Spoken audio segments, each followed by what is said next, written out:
Welcome to Vedanta academy. আজকে আমরা পড়ব বায়ুমণ্ডলের বিভিন্ন স্তর সম্পর্কে।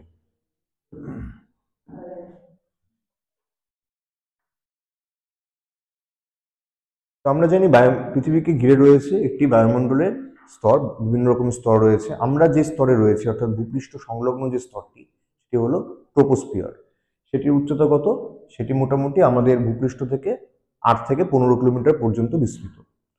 সেই ট্রোপোস্ফিয়ারের পরে রয়েছে ওজোনোস্ফিয়ার, তারপর একে একে রয়েছে স্ট্র্যাটোস্ফিয়ার, মেসোস্ফিয়ার, থার্মোস্ফিয়ার, আয়োনোস্ফিয়ার এবং সর্বোচ্চ যে স্তরটি রয়েছে সেটি হলো এক্সোস্ফিয়ার। তো ট্রোপোস্ফিয়ারের উচ্চতা হলো ভূপৃষ্ঠ থেকে 8 থেকে 15 কিলোমিটার পর্যন্ত বিস্তৃত।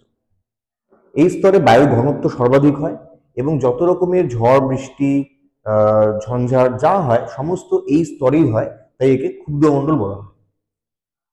কিন্তু এই ট্রোপোস্ফিয়ারের উচ্চতা সর্বত্র সমান হয় না।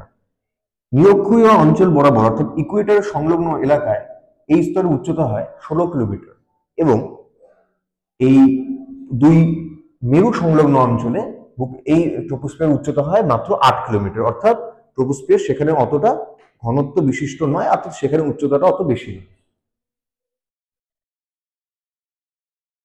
এই ট্রোপোস্ফিয়ারে আস্তে আস্তে উচ্চতা বৃদ্ধির সঙ্গে সঙ্গে কি হয়, উষ্ণতা ধীরে ধীরে কমতে থাকে। তো দেখা যায় প্রতি কিলোমিটার উচ্চতা বৃদ্ধির সঙ্গে সঙ্গে উষ্ণতা -5 ডিগ্রি সেন্টিগ্রেড করে কমতে থাকে।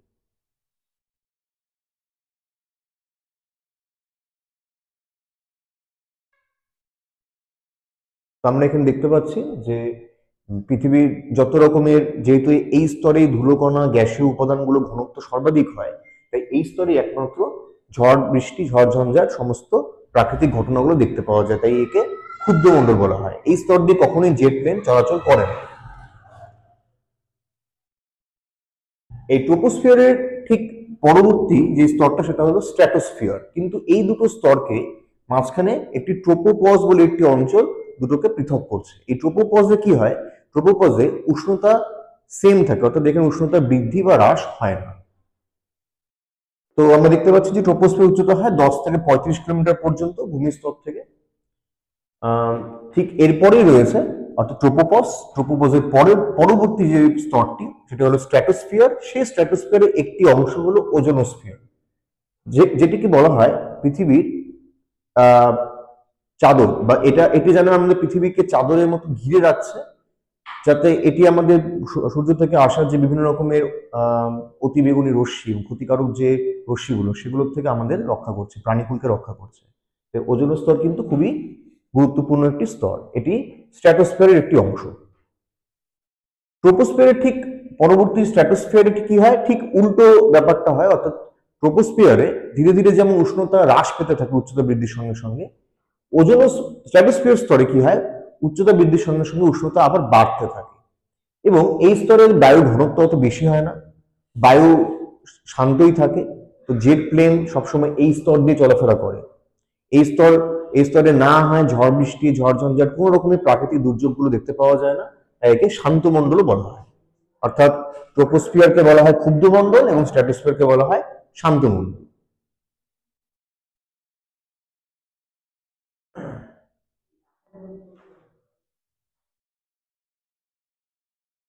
তো জেট প্লেন যখন চলাচল করে সবসময় পাইলট মেনটেন করে যে সেটি যেন স্ট্র্যাটোস্ফিয়ার স্তর দিয়ে যায়, ট্রোপোস্ফিয়ার অঞ্চলে যাতে সেটি না নেমে আসে, না হলে বিভিন্ন রকম প্রাকৃতিক দুর্যোগের ফলে বিপর্যয় হতে পারে। আচ্ছা, এই তারপর স্ট্র্যাটোস্ফিয়ারের পরে রয়েছে মেসোস্ফিয়ার।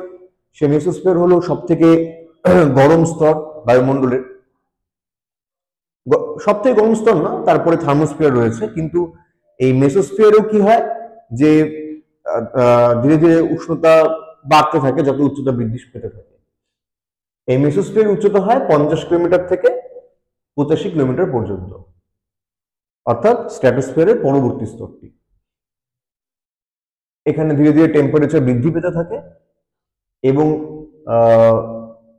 ধীরে ধীরে টেম্পারেচার হ্রাস পায় এবং হ্রাস পেতে পেতে -100 ডিগ্রি সেন্টিগ্রেড পর্যন্ত উষ্ণতা নেমে যেতে পারে। অর্থাৎ মেসোস্ফিয়ার হচ্ছে সব থেকে ঠান্ডা স্তর বলা যায় এবং যত রকমের উল্কাপিণ্ড পৃথিবীর দিকে ধেয়ে আসে সে এই মেসোস্ফিয়ার স্তরেই আসার পর পুরোপুরি ধ্বংস হয়ে যায়। এই মেসোস্ফিয়ার স্তরে প্রবেশ করার পরই বায়ুর ঘর্ষণের ফলে ধীরে ধীরে ওটি ক্ষয়প্রাপ্ত হতে হতে ধ্বংস হয়েছে। তারপরে রয়েছে থার্মোস্ফিয়ার, নামটার মধ্যে রয়েছে থার্মোস্ফিয়ার।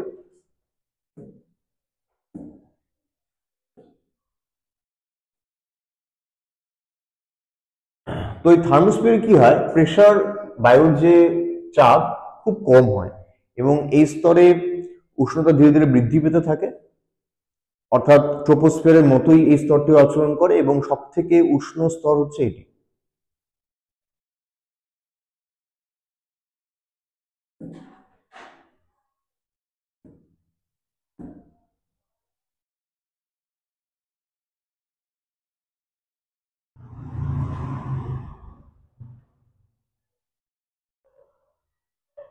এই থার্মোস্ফিয়ারের উচ্চতা হচ্ছে 600 কিলোমিটার পর্যন্ত বিস্তৃত এটি, এবং যত রকমের স্যাটেলাইট পৃথিবী থেকে পাঠানো হয় সব ধরনের স্যাটেলাইট কিন্তু এই স্তর বরাবরই পৃথিবীকে প্রদক্ষিণ করে চলেছে। এবং এই স্তরের অন্যতম একটা বৈশিষ্ট্য হচ্ছে এখানে অরোরা অর্থাৎ মেরু যদি দেখতে পাওয়া যায়, অর্থাৎ উত্তর এবং দক্ষিণ মেরু প্রদেশীয় অঞ্চলে বা মেরু বৃত্তীয় অঞ্চলে সেখানে রাতের বেলা আকাশে উজ্জ্বল আলো দেখতে পাওয়া যায়, যাকে আমরা মেরুজ্যোতি বলি। এর একটি কারণ হচ্ছে আয়োনোস্ফিয়ার। এই স্তরটাকে এই কারণে আয়োনোস্ফিয়ার বলা হয়, অর্থাৎ কেন, কারণ এই স্তরে বিভিন্ন রকম গ্যাসীয় পরমাণু এবং সমস্ত কণাগুলো কি হয়, আয়নিত অবস্থায় থাকে, অর্থাৎ সেটি ভেঙে ইলেকট্রন, প্রোটন এবং বিভিন্ন রকমের যে চার্জ কণাগুলো সেগুলো আলাদা আলাদাভাবে র্যান্ডমলি ঘুরে বেড়ায়। অর্থাৎ এই অবস্থায় সমস্ত কিছু আয়নিত হয়, ক্যাটায়ন রূপে রয়েছে বা অ্যানায়ন রূপে রয়েছে। তো এই আয়নগুলো যখন পরস্পরের সংস্পর্শে আসে, সংঘর্ষ হয়, তখন সেই আলোর সৃষ্টি হয়, যাকে আমরা বলি মেরুজ্যোতি বা অরোরা। এবং যেহেতু আমরা দেখলাম যে মেরু প্রদেশীয় অঞ্চলে বায়ুমণ্ডলের স্তরগুলো কি হয়, খুব মানে ওখানে উচ্চতা তত বেশি হয় না, তো এই কারণে সেখানে রাতের বেলা আকাশে আলোটা দেখতে পাওয়া যায়। আমাদের এখানে এই স্তরগুলোর উচ্চতা অনেক বেশি, তো সেই উচ্চতা বেশি হওয়ার জন্য সেটা কিন্তু রাতের আকাশে আমরা সে আলোটা দেখতে পাই না।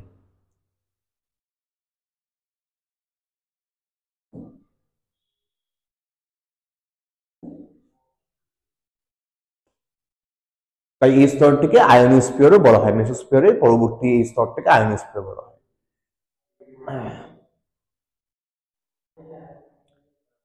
যেমনটা বললাম যে এখানে সমস্ত কিছু আয়নিত অবস্থায় থাকে।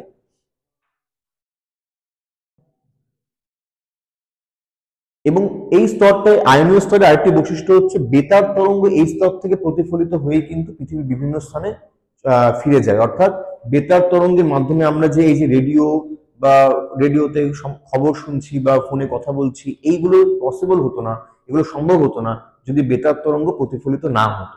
তো ওই স্তরটা থেকেই বেতার তরঙ্গ কিন্তু প্রতিফলিত হয়। এবং পৃথিবীতে এই একটা বিশাল কমিউনিকেশন সিস্টেমটা এই স্তরের জন্যই পসিবল হচ্ছে। এরপরে রয়েছে এক্সোস্ফিয়ার, যেটি হলো পৃথিবীর সর্বোচ্চ স্তর বায়ুমণ্ডলের। এটি 600 থেকে 10,000 কিলোমিটার পর্যন্ত বিস্তৃত। অর্থাৎ আমরা তার মানে কি পড়লাম, যে পৃথিবীর মোট সমস্ত স্তরগুলোর উচ্চতা হচ্ছে পৃথিবীর ভূপৃষ্ঠ থেকে 10,000 কিলোমিটার পর্যন্ত। অর্থাৎ এতগুলো স্তরে 10,000 কিলোমিটারের পরবর্তী অংশ কি রয়েছে, কোনো রকম বায়ুর ঘনত্ব তেমন বেশি নেই। এরপর থেকে স্পেস শুরু হয়ে যাচ্ছে, অর্থাৎ সেখানে শূন্য মাধ্যম শুরু হয়ে যাচ্ছে, এরপরে আর বায়ুমণ্ডল নেই। এবং এই এক্সোস্ফিয়ার স্তরেই সমস্ত ওই স্যাটেলাইট গুলো কিন্তু এই স্তরও প্রদক্ষিণ করে চলেছে, যেগুলো জিও স্যাটেলাইট হয়, সেই সব স্যাটেলাইট গুলো কিন্তু এই স্তরে দেখতে পাওয়া যায়।